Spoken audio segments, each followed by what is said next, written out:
Hey everyone, it's Andy from Figment, and I'm joined today with Sunny Aggarwal from Osmosis, and we're going to be talking about all things AMM, all things Cosmos, and really learning more about the ideas behind Osmosis, how they built it, some of the tools involved, and what's happening next. So Sunny, do you want to just jump right in and describe us briefly what is Osmosis and what role does it play in the Cosmos ecosystem? Yeah, sure. Thank you guys for having me on. Yep. So Osmosis is the first IBC connected DEX in the Cosmos ecosystem.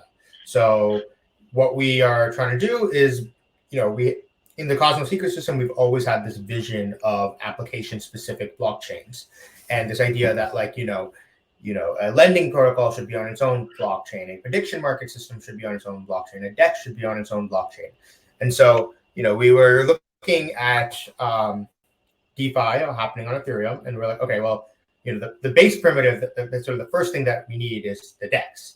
And so my team and I, basically for the last 8-9 months or so now, we were like, all right, let's make this happen. And so we started to build out Osmosis, which is an AMM platform on its own Cosmos SDK based chain, and that uses IBC. And that this basically has been the first time where there's more and more Cosmos IBC enabled assets. And this is sort of, for many of these assets, that Osmosis is now their primary source of liquidity. And so we've done a lot of work on tailoring the, we've taken ideas from a lot of other AMMs, I probably most heavily is from Balancer. That's where a lot of our AMM design is inspired from.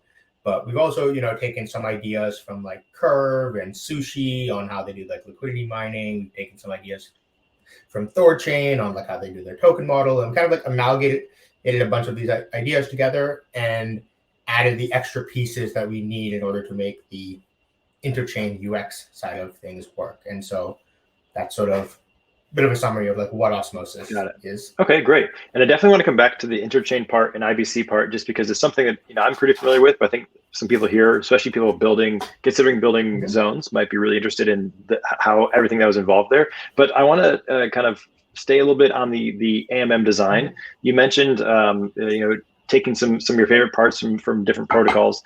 Are there some things you're doing that you've not seen in other places, or experiments you're trying with Osmosis that you think are sort of maybe novel or new?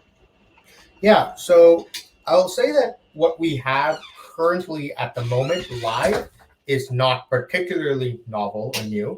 It really is a re-implementation of the Balancer white paper, because we look at all the AMM designs that we saw and we're like, okay, this Balancer one seems the most Cosmos-esque. What is Cosmos? Cosmos is this idea that we're going to have all these different chains and they're all going to have different specialize, and they're going to compete with each other, and anyone can spin up chains. And we felt Balancer was very much like that as well, where we have all these AMM pools, and anyone can parameterize them, whatever fee you want, whatever tokens in the pool, whatever weights. And so that's why we started with that. But that sort of was our starting point, because we knew that the market needed something to address this liquidity problem. But from here, we have many places where we're going. So on the AMM design side of things, there's a lot of stuff that we're looking at, which is, things like batching. We've been really interested in passive liquidity for a long time. That's sort of been our thesis, and, slightly different than Uniswap v3, which is more active liquidity management. And so we were designing a model, and then Curve v2 came out, and we're like, cool. Other people are thinking along the same lines as us. So, we want to make it. So I wrote a blog post almost a year and a half ago now called DAOifying Uniswap. And in that, basically, we made the claim that hey, Uniswap, these AMM things are cool, but they're very simple right now. And at the time, there was literally only Uniswap. There's nothing else. And since then, they've gotten better. Balancer came out, Curve came out. You have more powerful AMM design. But I think that the design space is still very large, and how you can design better, X times Y equals K is too simple. We can probably design better things. One of our key theses is about feedback loops, where you want your system to have feedback loops with itself. So, that's how real market makers work, right? The real market makers aren't these like algorithms that are just like stagnant. They have inputs from what the market is doing. And so that's sort of where we're going with this, and designing a framework to make it easy to develop these new AMM algorithms. Got it. Okay, that makes sense. And so where I want to go in a minute is really about how this is composed and put together from a technical or developer perspective. But before we get there, I want to talk about the different roles that people can play. Who are the actors that are involved in this system? And how what are the different jobs or ways that people can interact with the system? Yeah, so there's a number of different actors. Oh, by the way, there's one other piece that we're working on, which is also very important, which is the privacy stuff, but maybe we can come back to that after. Okay, yeah, I'll make a note about that. So on the actors, so in the AMM, or in the chain itself, there's many actors, right? I'd say that sort of the couple of primary ones would be, one is the liquidity provider. So these are the people who are basically participating in these liquidity pools and like depositing assets and letting the AMMs like use their assets to market make. And what they're earning along the way is all the swap fees that are being done, as well as the liquidity mining rewards, which is like this incentives that the chain gives. The second main actor is obviously the traders, right? The traders are the ones who are, using this as a utility and are actually, trading because they want to go from one asset to the other. And then third are, the Osmo stakers and governors, who are sort of the ones who are helping secure the system and govern the system. We have this project, one of our core features that we're building towards is something called superfluid staking, which is our goal is to that first class, which is liquidity providers, and the third class, which is stakers, and really bring these two classes and like almost merge them in a sense, where we want a way for liquidity providers to actually be helping stake and secure the network. And so that way they, if they're one of the primary classes of users, we want them to also have like more say in governance and things like that. So with the superfluid staking it's a type of staking derivatives model that we're developing, but that like is a lot more secure than traditional staking derivatives. Right. But it will basically allow you to stake using your LP shares from a pool. So that's got it. And so that was actually one of the questions that was asked in the Ask a Question section. If anyone has questions, just go to the bottom of the screen, click Ask a Question. The way it was phrased is, when will we be able to stake our bonded osmosis? I assume by bonded osmosis, they meant, your LP osmosis. And so that's the answer. It sounds like that's something you're working on. I don't know if that's something you think you'll deliver this year or what the timing on that might be. Yeah, the goal is for that is definitely this year. That's like, one of the main priorities for this year. And it's at the engineering stage right now, which is okay. Great. Thanks for that question, Jeff Maheen. And I'm glad we were able to answer that really quickly. Okay, so that makes sense in terms of the actors. Really quickly, I'm curious for the traders. It seems like, or I would guess that Osmosis is probably the primary trading venue for a number of these assets. Meaning, I don't know if you can really swap them or trade them anywhere else. So do you see like people doing ARBs between Osmosis and traditional exchanges? Is it mostly this is people that want these tokens because there's nowhere else you can really get them right now? Yeah, I mean, now there's, with the launch of Gravity Dex, there's like a second venue, which has much lower liquidity right now. And so I think for a lot of these assets, these are the primary trading venue. So for these, like when you're the primary trading venue, it's sort of, this sets the market, and then you see ARBs happening on other exchanges, like Gravity Dex, or like, for some of them, they are on like smaller centralized exchanges. But then there are obviously some assets on Osmosis which were not the primary exchange. Obviously, Atoms, for example, are also Crow. And so on these sort of assets, I mean, to be honest, I know people who are doing ARBs within intra Osmosis, where they, because there's different pools and they're like finding circular paths and ARBing those.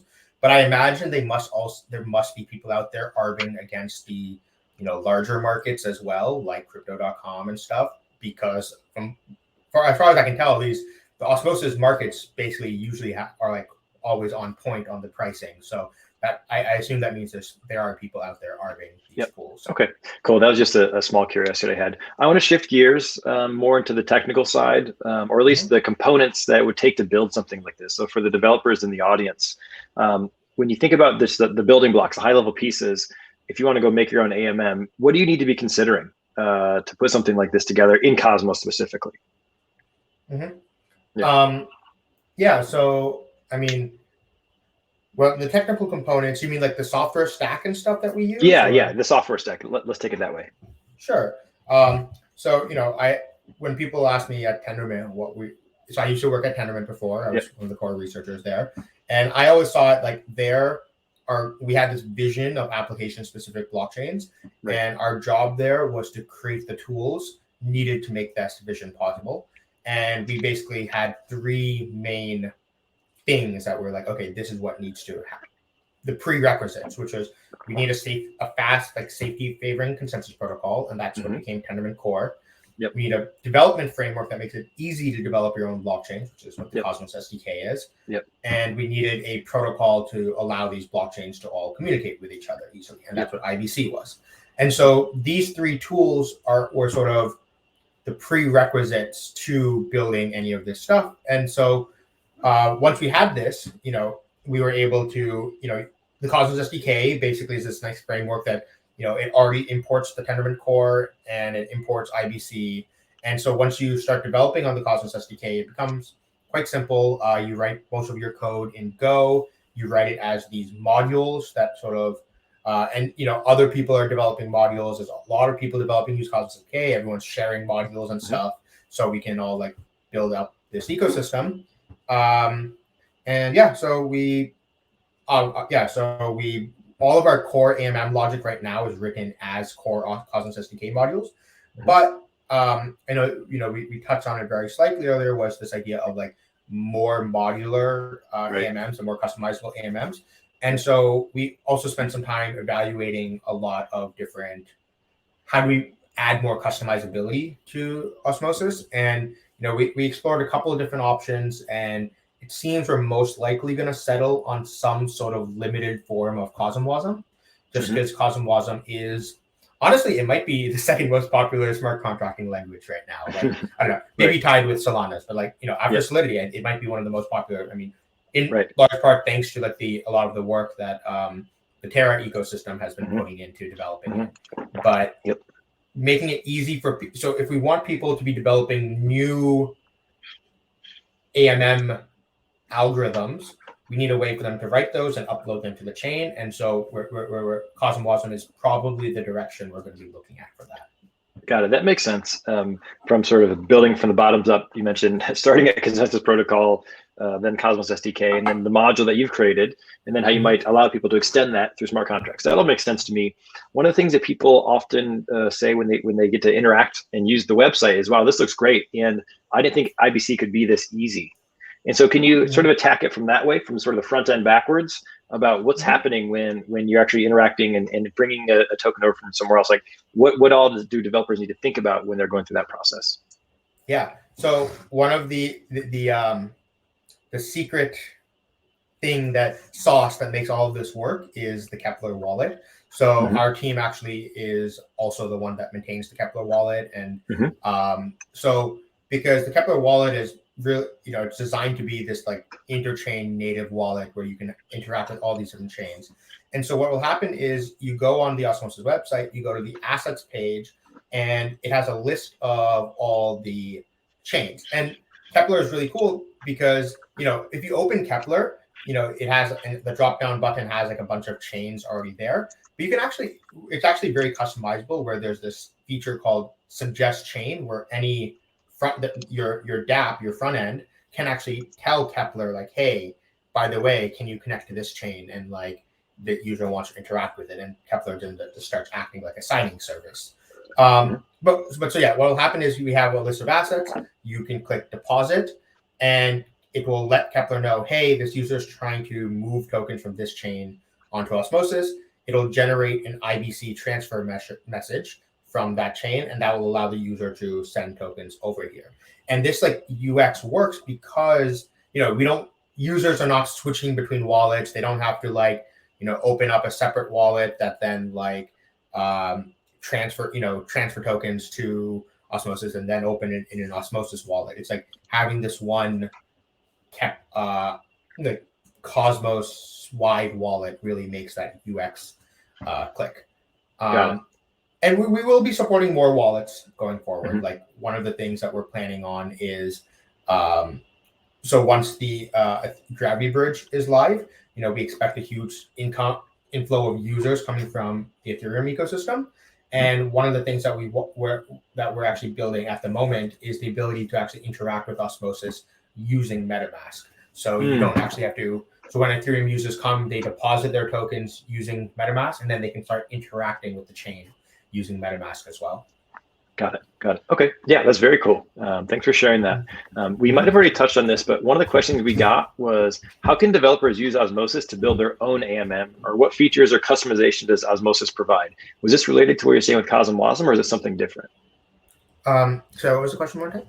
How can developers use Osmosis to build their own AMM, or what features and customization does Osmosis provide?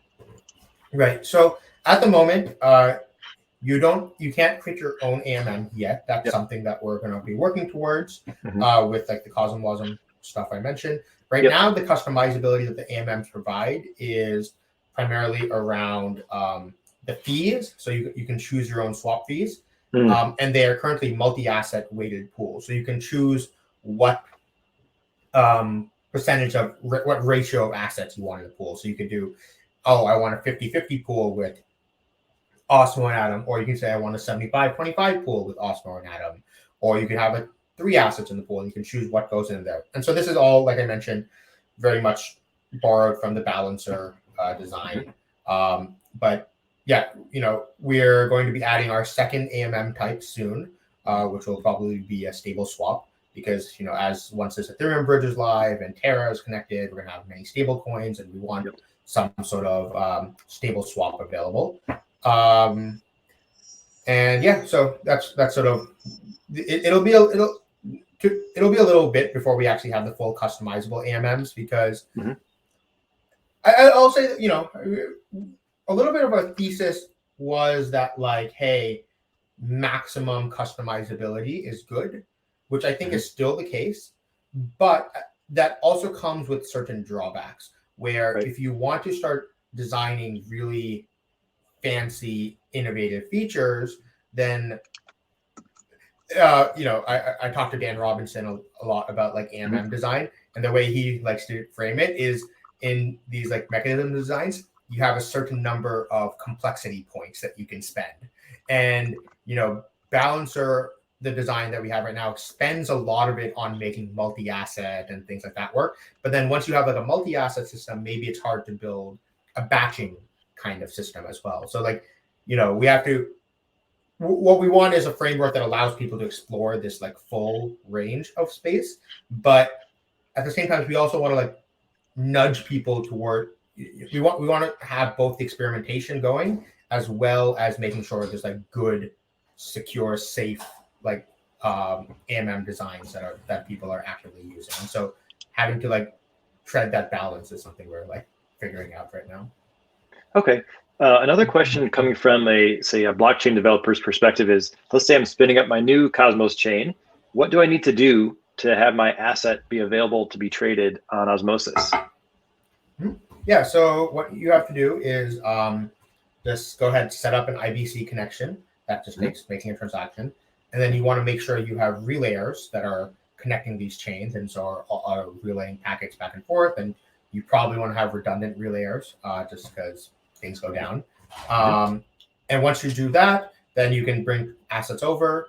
What we do have is, one of the things that we have to do on this IBC UX is, when you bring a token over IBC, it has the name of the token on the chain is like IBC / blah, blah, blah. It's like a 32-byte long string. And so to fix this, we created this thing called asset lists, which is sort of a mapping between the token name on Osmosis, the IBC token name, and then like metadata that the front ends basically consume this. And so they know that like IBC / 8652 is actually IBC'd atoms, and 4321 is like IBC'd AKT or something. And so so right now that asset list exists on GitHub. So you have to just go ahead and make a PR. asking, and then someone from our team will just hit merge, and so that will just help it update on the front end. But over time, we want these asset lists to also become more decentralized, probably just go on chain, and governance is the one that approves or denies them. Okay, so today the steps are, you have to submit, on a new blockchain, I submit an IBC transaction that's sort of permissionless. I can just do that. I have to organize some relayers or figure out a way to get relayers to actually send the transaction between the chains. Then I can create a pool, start trading, except for I will have a name that no one can recognize. And just for that last piece, that little UI piece to get a nice name, submit a PR.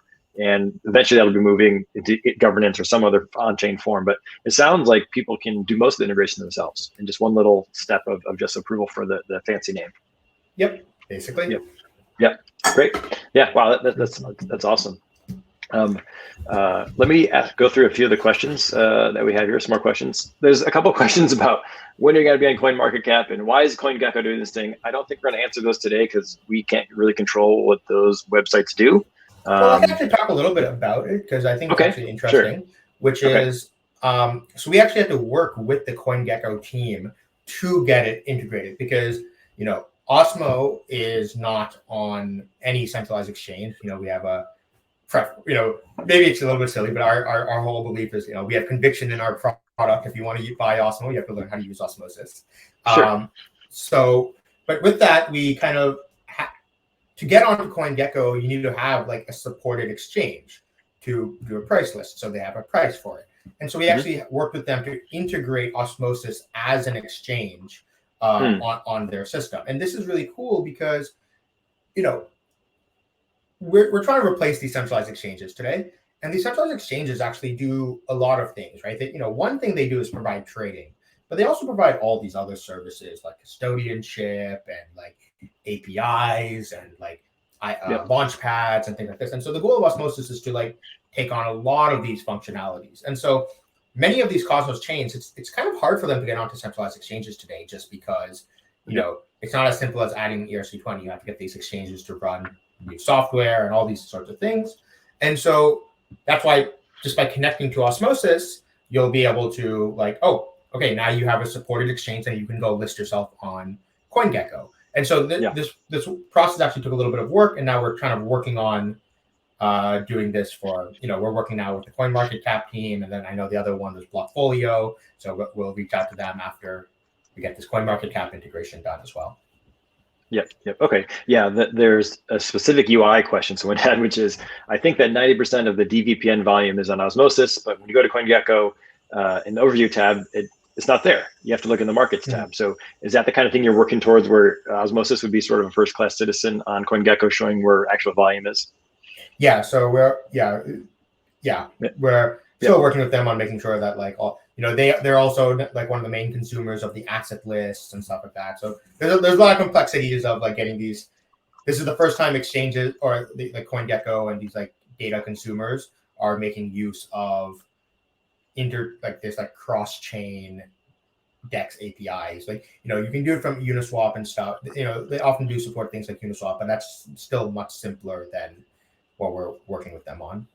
Yeah. Okay. Well, thanks for sharing that. I hadn't really appreciated all the stuff that kind of goes in to listing on CoinGecko. I appreciate taking that question and just everything that a centralized exchange does provide, and that maybe you could provide as a DEX, and how you could actually help some of these tokens get more visibility. It's a pretty cool idea. So thanks for taking that one. Speaking of taking some questions, we've got a lot of questions about what is Ion, what are the future plans for Ion. It seems like there's people sniffing around, figuring some stuff out. Is there anything you want to say about Ion at this point? Yeah, sure. So Ion was this token that was added at the in the Genesis file of the Osmosis chain, and it was really just an experiment. It really was a, what if we just airdrop this token to a bunch of people, don't tell them what it's for, don't tell them why they got it, and some of my friends at Commonwealth, they have this like idea called token curated communities. Like, can you build a community around a token distribution? And so it's sort of almost an experiment, and to see if like such an idea would work. And it seems to have worked quite well, actually. And so, the Ion community has like these like Telegram groups, and they have these like community calls where they're actually like iterating on like figuring out a design. And they're trying to.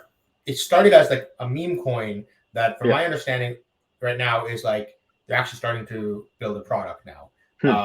So, and this is not the first time we've seen this happen. I think we've seen this actually happen in Ethereum before. I remember there was that.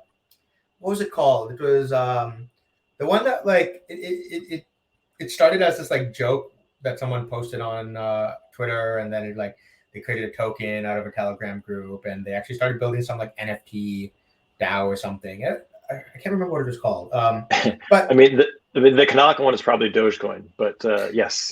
Yeah. And so so it's cool. I think what the so to be honest, I don't follow it super closely because I'm busy with a lot of other things. And actually, what's happened is there's been a lot of like community leaders who've sort of stepped up and like are sort of Few. That's what it. Oh, Few was one of them. No, there was a different one I'm thinking of. So there's this community. These community leaders are like, stepping up and helping organize it. And from my understanding, they're trying to build a compound maker-ish system to sit alongside Osmosis, which I think is really cool because on any DEX, next thing we want is. We have spot trading. Next thing we want is leverage, right? And so to get leverage, we need some sort of borrowing system. And if, ions act as this like the MKR of this system where you can now lever up on, take leverage positions, that I think that's something that's pretty exciting for a lot of people. Okay. Yeah, great. That sounds cool. That sort of goes into my closing question for you, which is what's next for Osmosis? You mentioned either something like Maker or Leverage or something like that. Anything else you want to share about what's coming down the pipe? Yeah. So from our side, we are on the chain development side, there's 3 things that we're focused on. 2 of them we talked about. One is those like new AMM designs, superfluid staking. The third one is our privacy work. And so in privacy, we have a couple of things that we're doing. The first one that we're focused on at the moment is mempool privacy.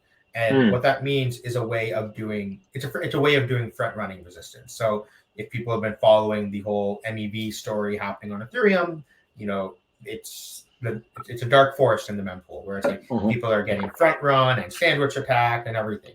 And so what we're building is a way of having it so all transactions in the mempool are encrypted. So before a transaction hits the chain, it's encrypted. No one can read it. Once it hits the chain, once it's on the chain, then it's decrypted and executed. And this basically will stop any sort of front running from happening.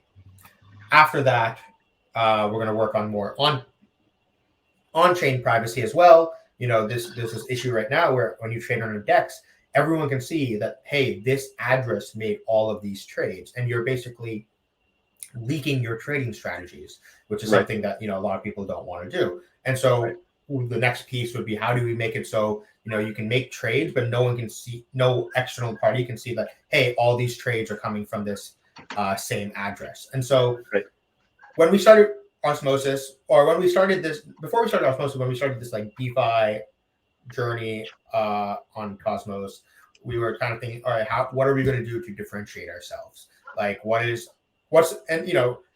started working in the blockchain space, there was like 3 things to focus on that we were like, okay, these are the 3 things that need to happen. Like proof of stake, scalability, and privacy. And so proof of stake, I think we've solved. Scalability, I think, is well underway. And so that's why Dave and I, when we started it, working on the stuff, we were like, oh, privacy, that's like the next thing we need to focus on. And so that's going to be one of our core theses going forward.